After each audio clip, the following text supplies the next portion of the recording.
अगर आपको तत्व ज्ञान नहीं है तो आप अंधविश्वासी हो जाएंगे। आपको पता नहीं है फिर भी आप किए जा रहे हैं, जो काम कर रहे हैं अच्छा समझ कर रहे हैं। ठीक है, अच्छा काम तो करना ही चाहिए। सबसे बड़ी समझ यही है कि हर काम अच्छा करो, बुरा काम कोई नहीं करो, तो आप ज्ञानी हैं।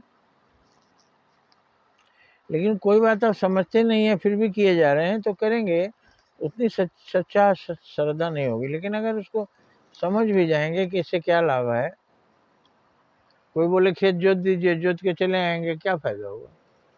तो जोत के उसमें कुछ बीज बो दीजिए, बीज बो के फिर उसमें सिंचाई भी कीजिए जिससे पौधा निकले। पौधा का देखभाल कीजिए, गाय भैंस न चर जाए तो बड़ा होगा, फिर उसमें फल मिलेगा। तो आपको वो सब काम करने का तत्व ज्ञान क्या हुआ? अन्न पैदा करना। उसी तरह से तत्व ज्ञान ये है कि आप हर काम वही कीजिए जिससे आपको पुण्य लाभ हो, क्योंकि आप पुण्य कमाने ही ऊपर से आए हैं। एक एक पल कीमती है, क्योंकि वो सही समय पर जब आपका टाइम पूरा हो जाएगा, घंटी बज जाएगी और आपको चले जाना होगा। तो तत्व ज्ञान यही है कि हर बात को समझ के कीजिए। अब आप समझिए, तीन भगवान हमारे ब्रह्मा निर्माण का काम करते हैं सृष्टि का, विष्णु भगवान पालन करते हैं और भगवान शिव सुरक्षा दे रहे हैं। ये तीन भगवान हैं और भगवान के तीन काम हैं, तीन क्षेत्र बट गए भगवान के। अब हर डिपार्ट का लाखों करोड़ों उसमें लोग हैं। तो ब्रह्मा जी क्यों सृष्टि कर पाते हैं? क्योंकि उनके साथ सरस्वती है, मतलब सरस्वती के बल पर ही सब कुछ करते हैं। तो आप भी पढ़े लिखे हैं, पढ़िए लिखिए, योग्यता हासिल करिए, डॉक्टर इंजीनियर ऑफिसर कुछ बन जाइए, वैज्ञानिक बन जाइए और फिर निर्माण का काम कीजिए, तो आप भगवान हो जाएंगे दुनिया में। सीधी सी बात है, आप भगवान हो सकते हैं लेकिन आप महाशैतान भी हो सकते हैं। अगर आप ऊपर चढ़ते चले गए, पहुंच गए चोटी तो भगवान हो गए, और आप गिरते चले गए, लुढ़क गए, घाटी में चले गए, कीड़े मकोड़े आपको खा जाएंगे। बोलते हैं पहाड़ों की घाटियों में इतना अंधेरा है, खाई है, झाड़ है, झंखाड़ है, पौधे हैं, उसी बीच में गिर जाएंगे, कहाँ लटक जाएंगे पता नहीं।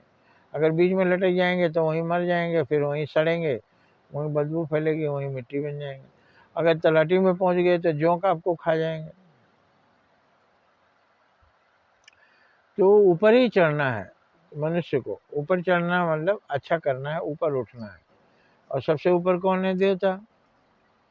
तो आप कमाइए, जो भी कमाइए खाइए, अपना भी सुखी रहिए और कुछ लोगों की सहायता कीजिए। लोगों की सहायता करने से आप देवता हो जाएंगे। देवता तो स्वर्ग के वासी ही होते हैं। इसका मतलब अगर आप दूसरों की मदद करते हैं तो आप देवता हैं, आप स्वर्ग में हैं और आपको कोई दुख नहीं होगा। आप सोचेंगे मैं तो यहीं था, यहीं हूँ आज भी, तो स्वर्ग कहाँ है? मैं स्वर्ग कहाँ गया? यही सब कुछ है। बहुत से लोगों के पास दाने दाने के मोहताज हैं, उनके लिए यही नरक है।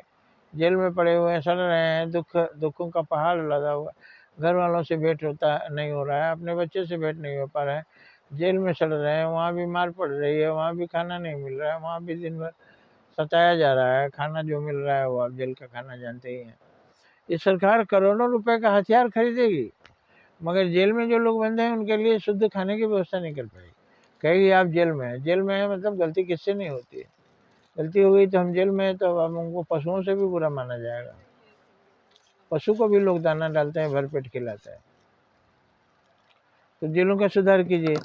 उसके बाद हमारे पास विद्या हो जाए तो निर्माण का काम भी कीजिए, लक्ष्मी हो जाए तो लोगों की सेवा कीजिए, मदद कीजिए, और शक्ति आपके साथ हो जाए तो आप लोगों की रक्षा कीजिए। इस तरह से तीनों भगवान के तीन काम हैं और तीनों मिलकर परमेश्वर बनते हैं, और आपके अंदर परमेश्वर स्वयं रहते हैं। तो आप तीनों काम करिए और उसके लिए शक्ति जुटाइए। जय हिंद, जय भारत।